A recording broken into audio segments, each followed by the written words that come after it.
आप तो डायरेक्टर है। विधायक दुर्गेश्वर लाल जी हमारे साथ मौजूद हैं। सर, प्रधानमंत्री जी का आने का समय भी नज़दीक आते जा रहा है, किस तरह की तैयारियां हैं? उत्तरकाशी में आ रहे हैं प्रधानमंत्री जी। सबसे पहले तो मैं आपके चैनल के माध्यम से मैं पूरे जनपद वासियों को बधाई देना चाहता हूं कि हमारे देश के, देशी के नहीं अपितु पूरे विश्व के लोकप्रिय नेता बाबा विश्वनाथ की धरती माँ गंगा के उद्गम स्थल पहुंच रहे हैं। और ये तो एक हमारे लिए जो है वो बात हो गई कि उत्तरकाशी के जो है जितने भी जो दुख दर्द है वो सारे उनका सबका निवारण हो जाएगा। और मुझे लगता है कि हमारे यशस्वी प्रधानमंत्री जी जब उत्तरकाशी आएंगे तो डेफिनेटली उस पूरे डिस्ट्रिक्ट की जो है काया पलट जाएगी। अभी एग्जैक्टली जो कार्यक्रम है वो अभी निर्धारित नहीं हुआ, क्योंकि हमारे वो देश के प्रधानमंत्री हैं, कई सारे कार्यक्रम्स लगे हैं। और ये तो है कि माननीय प्रधानमंत्री जी माँ गंगा की शरण में और बाबा विश्वनाथ की धरती पे पधार रहे हैं।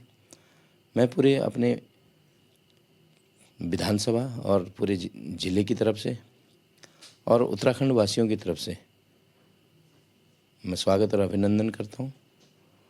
ये कार्यक्रम हमारे लिए माननीय प्रधानमंत्री जी का दौरा है, ये हमारे लिए एक सोने पे सुहागा जैसा दौरा रहेगा।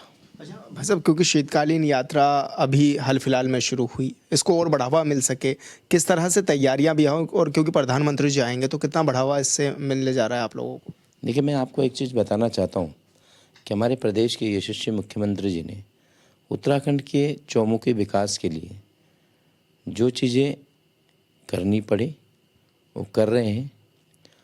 Has doing so many thing extra ordinary.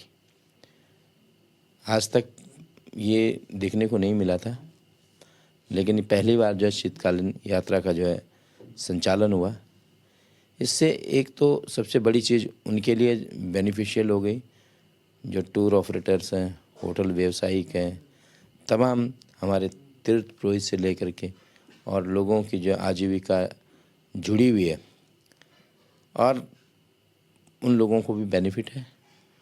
और ये हमारी एक आर्थिकी को भी सुधारने के लिए और साथ साथ एक समन्वय बना रहे, और लोगों की जो श्रद्धालु है, जो बाबा केदार जैसे, बाबा माँ गंगा यमुना जैसे एक पवित्र धामों पर विश्वास है, तो एक तरीके से हमारी सरकार का और हमारे देश के यशस्वी प्रधानमंत्री का, जिन्होंने कहा था कि जो ये उत्तराखंड एक उभरता हुआ स्टेट होगा, तो डेफिनेटली उसके लिए हमारे प्रदेश के मुख्यमंत्री जी काम कर रहे हैं।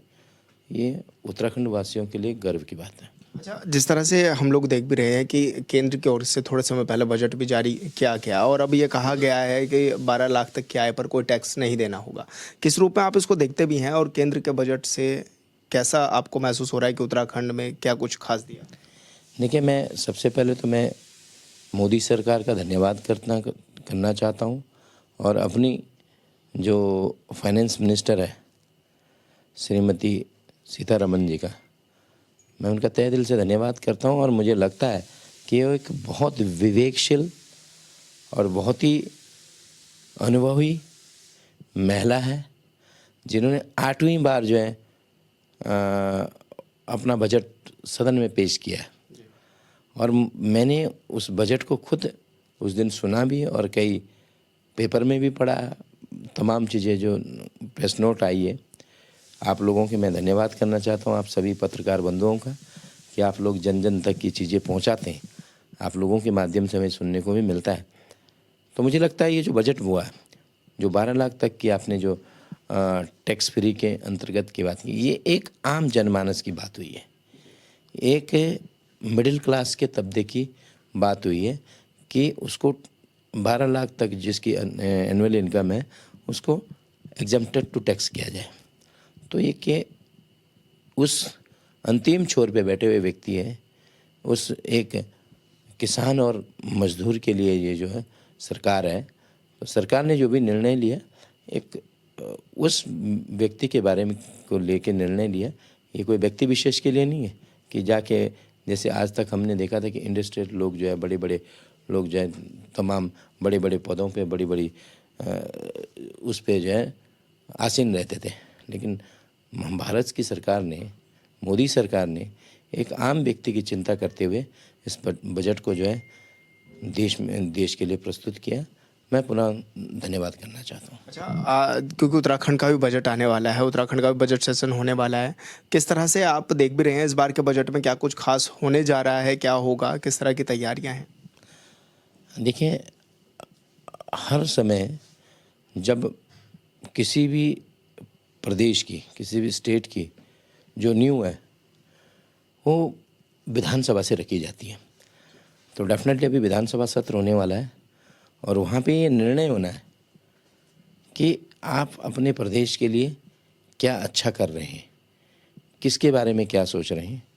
और मुझे इस बार ऐसा लग रहा है कि जो पिछली बार का बजट होगा उससे भी और बेहतर करने की, क्योंकि ये आदमी में ये क्वालिटी होनी चाहिए कि you should be improve your self. जो कमियां पूर्ववर्ती में हुई है तो डेफिनेटली उसको इम्प्रूव करके इस बार कुछ नया करें। और मुझे लगता है हमारे माननीय मुख्यमंत्री जी और वित्त मंत्री जी ने एक बहुत अच्छी पहल चलाई है कि जो है आप अपने आम जनमानस वो अपने सुझाव दें, बजट में क्या चीज़ें रखनी है, क्या चीज़ें नहीं रखनी है, तो सबके सुझाव ले करके हम एक बजट के एक पारदर्शिता और सर्वव्यापी बजट की हम कल्पना कर रहे हैं। और उत्तराखंड में भी उत्तराखंड के तमाम बागवान, किसान और आपके मिडिल क्लास के लोगों को लेकर के जो एक अंतिम छोर पे बैठा हुआ व्यक्ति है उसकी चिंता किए हुए ये बजट बनाया जाएगा। अभी 18 तारीख से सत्र शुरू है, तो डेफिनेटली बजट भी आएगा और आप लोग मिलेंगे तो उस पर डिस्कस करेंगे। जी, अच्छा, क्योंकि इस बार का पेपरलेस बजट सत्र होने जा रहा है, पहली बार है ऐसा विधानसभा में जब पेपरलेस बजट सत्र होगा, किस रूप में आप इसको देख भी रहे हैं और इससे फ़ायदा कितना मानते हैं आप आने वाले समय के लिए? हाँ, see this is a great step. मैं कहूँगा हमारी जो अध्यक्षा महोदय हैं उन्होंने इसको जो है एक प्रेस नोट आई थी कि हम पेपरलेस बजट सत्र करने जा रहे हैं। आई थिंक मुझे लगता है कि एक बहुत अच्छा कदम है। मैंने ऑलरेडी आपको पहले कहा कि we have to improve ourself rather than to blame to others. अपने आप को इम्प्रूव करिए, अपने आप को अपग्रेड कीजिए कि जिससे कि हम दूसरे को दोष न दें। तो पेपरलेस अगर बजट सत्र हो रहा है तो डेफिनेटली कुछ नया होगा और जो भी उसमें अच्छाइयाँ होंगी। हर चीज़ की देखो दो पहलू होते हैं, मेरिट और डीमेरिट होते हैं। और डेफिनेटली लोग उसका, कुछ लोग उसका डीमेरिट भी करेंगे और कुछ लोग उसकी तारीफ़ भी करेंगे। तो जो तारीफ़ होगी उसकी तारीफ़ की बात करेंगे और बुराइयाँ तो हर कोई व्यक्ति करता है, ज़रा अच्छाइयाँ खोज के निकाले तो माने। और डेफिनेटली जो इस बार का जो बजट होगा वो अच्छा होगा और पेपरलेस हो रहा, तो ये पहली बार होने जा रहा है, एक बहुत अच्छी पहल है। अच्छा सर, अंतिम सवाल मेरा ये है कि जिस तरह से हाल फिलहाल में आपने दिल्ली में सरकार बना दी बीजेपी की, किस रूप में आप देख भी रहे हैं और कितना मानते हैं आप कि एक बड़ा बदलाव हुआ है दिल्ली में? देखिए, मैं दिल्ली के बारे में अगर मैं कहना चाहूँगा तो एक झूठ का अंत हुआ है, एक फर्जी वादों का अंत हुआ है और एक नए युग की शुरुआत हुई है कि जिस तरीके से लास्ट, अब तो मैं 11 साल कह सकता हूँ, 10 साल हमारे देश के यशस्वी प्रधानमंत्री जी ने कंप्लीट किया और 11वां साल चल रहा है।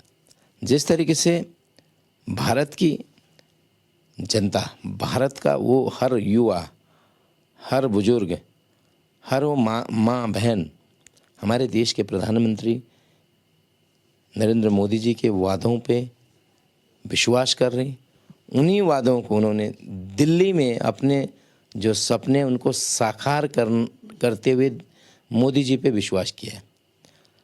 कि जिस तरीके से आए दिन वहाँ पे आपने देखा कितनी नौटंकियाँ चल रही थी।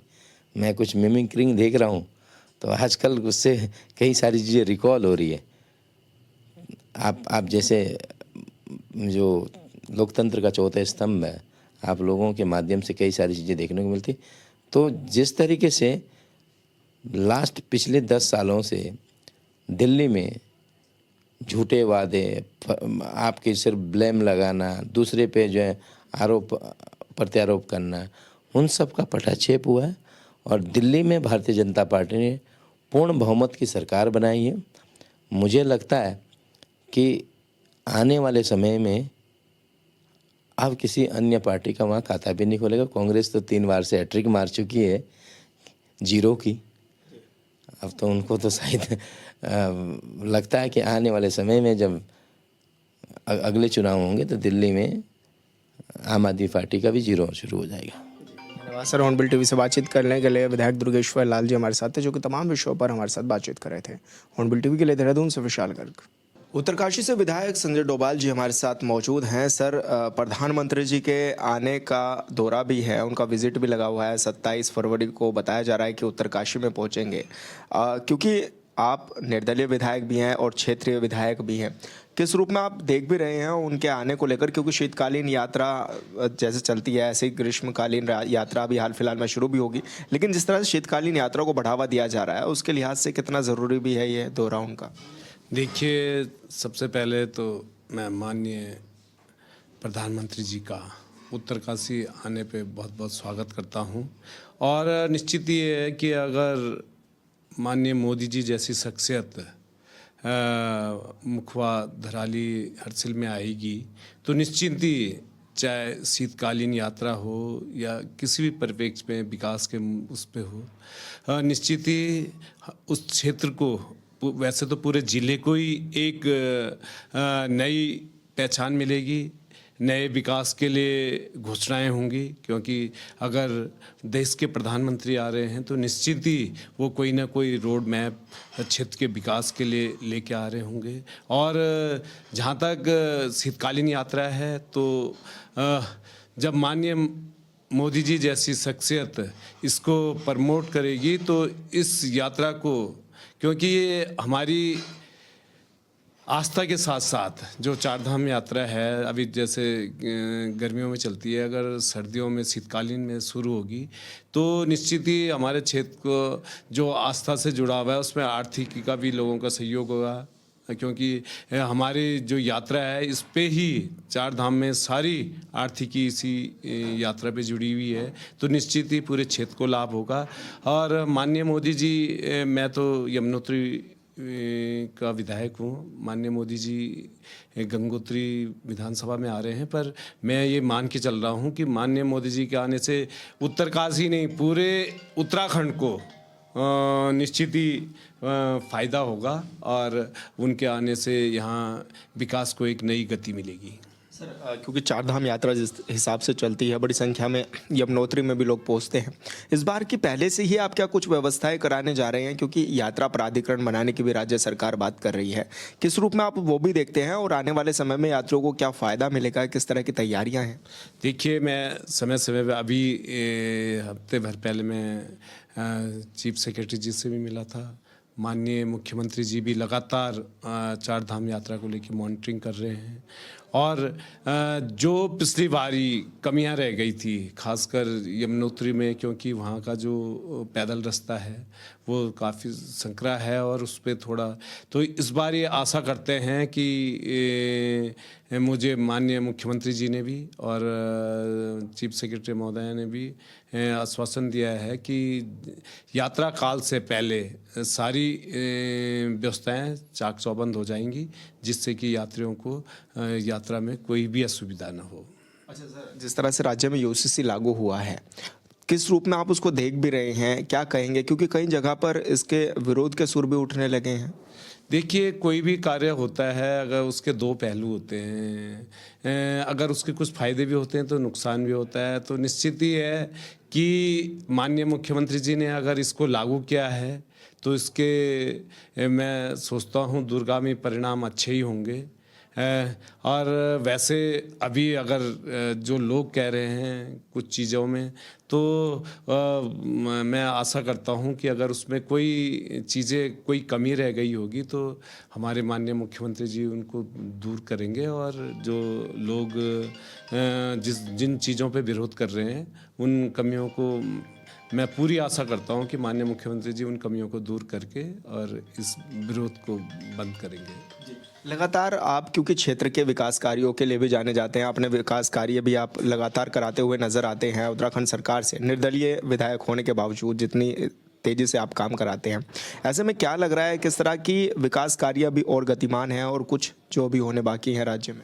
देखिए, हमारे उत्तराखंड के माननीय मुख्यमंत्री जी युवा हैं, युवा सोच के हैं, तो निश्चित ही उसका फ़ायदा उत्तराखंड को मिल रहा है और मिलेगा। जो भी उनके द्वारा कार्य कराए जा रहे हैं वो दूरगामी सोच के साथ हैं, और मैं उनका बहुत बहुत धन्यवाद भी देना चाहूँगा कि मेरे क्षेत्र में कई चीज़ें जो आज तक नहीं हो पाई थी, एक चाहे उनका भी है, और माननीय मुख्यमंत्री जी का, धन सिंह जी का नवोदय स्कूल के लिए उन्होंने वो कई 2 दशक पुरानी मांग थी उनको पूरा किया है। यमुनोत्री का मास्टर प्लान है उसको उन्होंने दिया है। यमुनोत्री में रोपवे है, तो रोड़े वगैरह तो ये तो वो दे ही रहे हैं, पर उन्होंने जो कई दशकों से रुके हुए कार्य थे उनको भी वो धरातल पे लाए हैं, और मैं आशा करता हूँ कि ऐसा पूरे प्रदेश में है, और उनके नेतृत्व में उत्तराखंड अपने पूरे विकास के पथ पर है। सर, एक क्योंकि उत्तरकाशी में सेब के लिए अक्सर जाना जाता है, बड़ी संख्या में सेब का उत्पादन होता है, लेकिन इस बार किसान थोड़े परेशान रहे। वो कह रहे थे कि मुआवजा थोड़ा लेट मिला, या फिर क्या इस तरह की दिक्कतें आ रही हैं, क्योंकि हम सेब काश्तकारों के लिए किस तरह से काम भी कर रहे हैं? नहीं, बिल्कुल। उसमें जो इंश्योरेंस कंपनियां थी उनकी गलती के कारण बहुत जब काश्तकारों ने प्रोटेस्ट किया और बहुत मांग उठाई, तब जाके वो और उस स्तर पे भी उन्हें मुआवजा नहीं मिला जिस तरीके से मिलना चाहिए था, और ये गलत है क्योंकि किसी को उन्होंने अलग अलग तरीके से उन्होंने इस मुआवजे को दिया है, तो उनकी मांग बिल्कुल जायज़ थी, और मैं आशा करता हूं कि आगे हमें माननीय कृषि मंत्री जी का पूरा आश्वासन मिला है कि आइंदा से ऐसी शिकायतें नहीं आएंगी, और जो भी कमियां, ये जिन कमियों के कारण ये मुआवजे में देरी हुई है उन कमियों को दूर करा जाएगा। और किसी अधिकारी ने अगर जानबूझ करके आया है तो माननीय गणेश जोशी जी ने बिल्कुल स्पष्ट शब्दों में कहा था कि उस अधिकारी को दंडित किया जाएगा। सर, बजट सत्र होने जा रहा है, किस तरह की तैयारियां भी हैं आपकी? किस तरह के मुद्दे इस बार के उठाने जा रहे हैं आप भी सत्र में, और क्या माना जाए कि इस बार का बजट कैसा होगा? क्योंकि केंद्र का हम लोगों ने बजट देखा, 12 लाख तक की आय पर अब कोई टैक्स नहीं देना होगा। ऐसे में राज्य की ओर से क्या कुछ बेहतर बजट हो सकता है? आपको क्या लगता है? नहीं, बिल्कुल। मैं आशा करता हूँ कि माननीय मुख्यमंत्री के अगुवाई में और माननीय वित्त मंत्री जी की अगुवाई में जो ये बजट पेश होगा, ये निश्चित ही हमारे उत्तराखंड के भविष्य के लिए, विकास के लिए मील का पत्थर साबित होगा। और रही बात ये जो सत्र है, इसमें अपने क्षेत्र की, चाहे हमारे स्कूलों की समस्याएं हैं, वन के भी बहुत सारे मुद्दे होते हैं, क्योंकि हमारे यहाँ जो भी कार्य होता है उसमें कहीं ना कहीं विकास में वन विभाग के नियम बहुत रोड़े आते हैं। तो इन्हीं बातों को हम उठाएंगे, चाहे स्वास्थ्य हो, शिक्षा हो, रोज़गार हो, ये मुद्दे अभी हैं ही, क्योंकि जो समस्याएं हैं उनको अभी बहुत ज़्यादा दूर नहीं किया गया है। और हमारा प्रयास है कि हमारे क्षेत्र में स्वास्थ्य, शिक्षा और रोज़गार के लिए अवसर हो, तो ही और इन्हीं मुद्दों पे हम सत्र में बात करना चाहेंगे। सर, मेरा एक सवाल बस ये है कि जिस तरह से जल स्रोत भी सूखते हुए नजर आते हैं, ऐसे में गर्मियां भी अब बढ़ने वाली हैं। इस बार ये भी अंदाजा लगाया जा रहा है कि और ज़्यादा अधिक गर्मी पड़ेगी। ऐसे में क्योंकि जल स्रोत सूख जाएंगे तो आपके क्षेत्र में सबसे बड़ी दिक्कत पानी की समस्या की होती है, तो ऐसे में क्या माना जाए, किस तरह से आप उस मुद्दे को भी उठा रहे हैं? सरकार का किस और आकर्षण आप कर रहे हैं अपने विधानसभा क्षेत्र में कि ताकि पानी की दिक्कतें ना हो, क्योंकि चारधाम यात्रा भी चलेगी? बिल्कुल मैं माननीय मुख्यमंत्री जी का बिल्कुल धन्यवाद करना चाहूँगा कि उन्होंने पिछली बारी मुझे चिन्यालीसौड़ और बड़कोट जो 2 नगर पालिका हैं, इनमें बहुत ज़्यादा पानी की समस्या हैं और हर जगह लगभग जहाँ पे जल जीवन मिशन आया है तो ज़्यादातर जगह अभी पानी की समस्याएं दूर हो गई हैं, पर नगर पालिका अभी नगर पालिकाओं में ये जल जीवन मिशन आया नहीं है। तो माननीय मुख्यमंत्री जी ने मुझे दोनों जगह के लिए लगभग 8-9 करोड़ रुपए उस टाइम उन्होंने बजट दिया था और वो दोनों ही जगह लगभग काम अंतिम क्षणों में है। तो मैं यही बोल रहा था कि अगर बड़कोट में थोड़ा काम लेट भी चल रहा है तो उसमें वन विभाग का नियमीय आड़े आ रहा है और मुझे वन विभाग के अधिकारियों ने बिल्कुल आश्वस्त किया है कि इस महीने उनको उन नियमों को पूरा करके और इस लाइन को डाल दिया जाएगा और मैं आशा करता हूं कि इस बार नगर पालिका बड़कोट में पानी की कमी दूर हो जाएगी और मैं भगवान इंद्र से भी प्रार्थना करता हूँ कि इस बार ही पानी बिल्कुल बरसात नहीं हुई है और हमारे जो वो है वो ज़्यादातर बरसात पे ही डिपेंड रहती है, क्योंकि ऐसे हम स्रोतों पे ही डिपेंड हैं। पहाड़ों में तो जो भी है, क्योंकि नदी से बहुत कम जगह अभी भी नहीं है, लिफ्टिंग योजनाएं बहुत कम हैं। तो जब तक भगवान इंद्र प्रसन्न नहीं होते तो ये थोड़ा बहुत परेशानियां तो रहेंगी और हमारी कोशिश है कि जो कमियां हैं और अभी जल जीवन मिशन में भी काफ़ी जगह लिफ्ट योजनाएं चालू ही हैं, तो आशा करते हैं कि अब पानी की समस्या वो नज़र नहीं आएगी जो पहले थी, थोड़ा बहुत तो रहेगी। कनेक्टिविटीज़ के क्षेत्र में भी क्या कुछ काम हो रहे हैं? क्योंकि हम देख रहे हैं कि सड़कें तो बहुत तेज़ी से पहुंच रही हैं, लेकिन जब चारधाम यात्रा पर लोग जाते हैं केदारनाथ और बद्रीनाथ के लिए तो उनको हेली सेवा मिल जाती है, लेकिन गंगोत्री और यमुनोत्री के लिए ऐसी कोई सेवा नहीं है। हेली सेवा देखिए, अभी हेलीपैड तो बन रहा है, यमुनोत्री में लगभग तैयार हो ही गया है, पर वहाँ पे इतनी जगह नहीं है क्योंकि माँ यमुना जी का जो स्थान है वहाँ पे काफ़ी संकरा है, तो वहाँ पे वो वैसा तो नहीं हो सकता जैसे केदारनाथ जी और बद्रीनाथ जी में है, पर फिर भी अभी यहाँ पे खरसाली में बिल्कुल हेली सेवाएं लगातार चल रही हैं और हम आशा करते हैं कि वीवीआईपी के लिए जो वीवीआईपी जाएंगे आज के बाद इस बारी वो अब यमुनोत्री जा सकते हैं। ऐसा तो नहीं है कि आम के लिए तो वहाँ पे नहीं हेली सेवाएं शुरू हो सकती, बस ये है कि आशा करते हैं कि 2-3 साल में रोपवे तैयार हो जाएगा, 2-1 साल 3 साल के अंदर, तो उस चीज़ की भी समस्या दूर हो जाएगी।